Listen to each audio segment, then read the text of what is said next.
My family and I were camping enthusiasts. We'd frequent campsites, from the typical Yogi Bear Jellystone to Koa spots, but this time, we ventured into White Mountain National Forest for a more rustic experience, a change from our usual routine. I was around 15 at the time, navigating the rocky path of adolescence.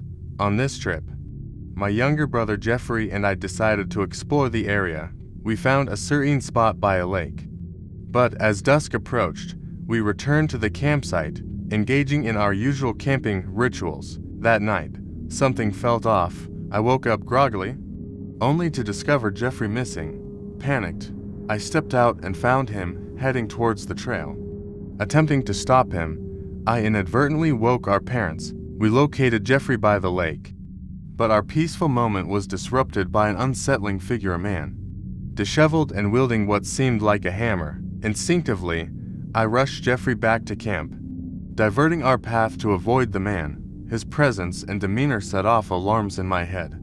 The chase ensued, with me practically dragging Jeffrey, his little legs struggling to keep up.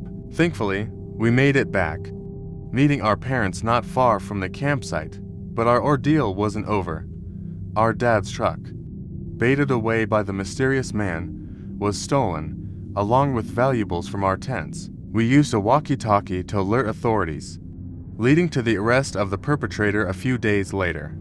The man, who seemed unhinged and dangerous, had stolen the truck and was involved in a drunk driving incident, wrecking it. Reflecting on that night, I shudder to think what might have happened if we'd been deeper in the woods. The whole experience felt like a nightmare, a chilling reminder of the dangers lurking beyond the comfort of familiarity.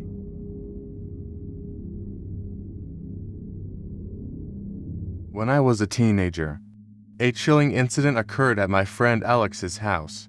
It was an average suburban neighborhood where I felt safe until that night. I wasn't keen on staying home alone, especially when my mom was away. So, I bunked at Alex's, just down the street. We were hanging out with his parents and their guests, having a blast outside until we were ushered in around 11 p.m. to get ready for bed. The night took a terrifying turn when, amid sleep in the basement, I awoke to strange noises. Initially, I dismissed it, assuming it was one of Alex's cousins. But then came the pounding, ominous and unsettling. I hesitated, attributing it to adults or someone from downstairs. The atmosphere grew eerie as the party outside quieted. Fear gripped me, reminiscent of childhood's irrational fears of monsters lurking.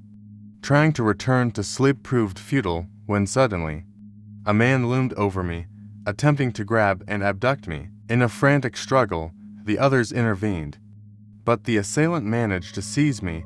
It was Alex's dad who heroically intervened, using a fire extinguisher to incapacitate the attacker. Despite our efforts, the masked man escaped. I couldn't shake off the nightmares or the paranoia afterward. It haunted me, leaving me sleepless and wary, reflecting on what transpired. It's clear how crucial listening to intuition is.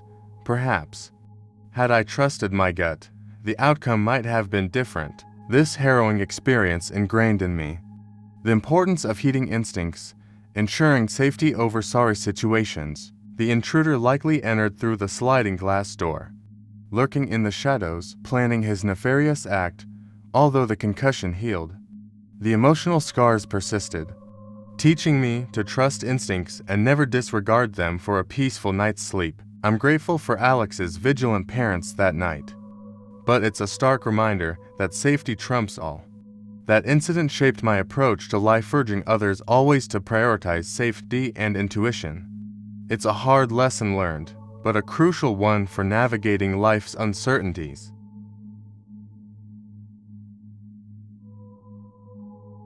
It all started on a rainy night. My dad wanted me to babysit my little brothers while he headed to the bar for some pool and drinks. Once I got the kids settled, I decided to order some food and enjoy a bit of gaming on CS:GO while waiting. After nearly 40 minutes, there was a knock at the door. A rough-looking man claimed he had my food.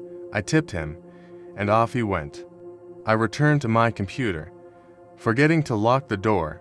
Thankfully, a friend's reminder to secure it turned out to be crucial. I double-checked and, sure enough, the door was unlocked. After fixing that, I resumed my gaming. My setup was in the living room, facing a kitchen with a large bay window directly behind me. While munching on my food, I heard the front doorknob jiggling. I brushed it off until my dog started barking. Panic struck as the door began rattling with aggressive banging. Terrified, I hid under the counter, dialing my dad and then 911. Meanwhile, my little brothers, screaming, claimed someone stood outside their bedroom window, urging them to unlock it. I ushered them to my room, instructing them to stay hidden. I feared the intruder might target the back door, a glass one vulnerable to being rocked or shattered, armed with a knife. I anxiously awaited the arrival of the police and my dad, dreading a potentially life-threatening showdown. When the cops finally arrived, the trespasser had vanished. Every night following that incident, I lived in fear of his return, imagining a face-to-face encounter, unsure if it was a random stranger or the earlier Chinese food delivery driver. I hoped he'd stay away, and thankfully, he did. But the fear lingered, especially during lonely nights. It was unsettling, realizing how vulnerable we were as kids. Perhaps the intruder sensed that vulnerability, but thankfully, he gave up. I'll never know the real reason he fled perhaps. He heard the police call, but the uncertainty left a lasting impact.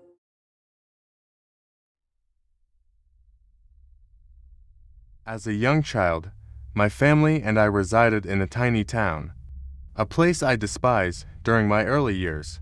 Despite my initial disdain, as I grew older, I discovered a newfound affection for it. Yet, it was a town with challenges. Situated a distant 15 minutes away from any store, and our family, though close-knit, struggled financially. Socializing was restricted, and I received homeschooling, save for the company of my younger brother. Otherwise, the isolation might have been maddening. My upbringing was about 95% seclusion from the outside world. My father toiled for nearly 15 hours daily, while my mother, a stay-at-home mom, cared for us. Picture a house in rural Mississippi, surrounded by acres of cornfields, neighbors just a 2-minute drive away. This setting felt normal growing up. But as I ventured into city life, I realized how sheltered I was. Despite this, nights in the countryside were eerily dark, devoid of street lights. One night, I ventured out while everyone slept, not for mischief, but sneaking out nonetheless, a breach of my curfew. Sometimes, I carried a lantern, reading under a tree or swinging on the hammock. Other times, I simply sat on the porch when boredom struck. I suppose I was an odd kid. On one such night, I heard voices, distinct from my family's. Curiously, I investigated. There was an odd calmness, perhaps naive innocence that shielded me from fear. I followed the sound.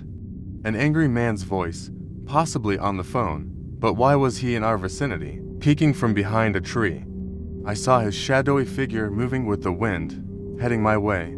That's when fear struck. A realization of potential danger.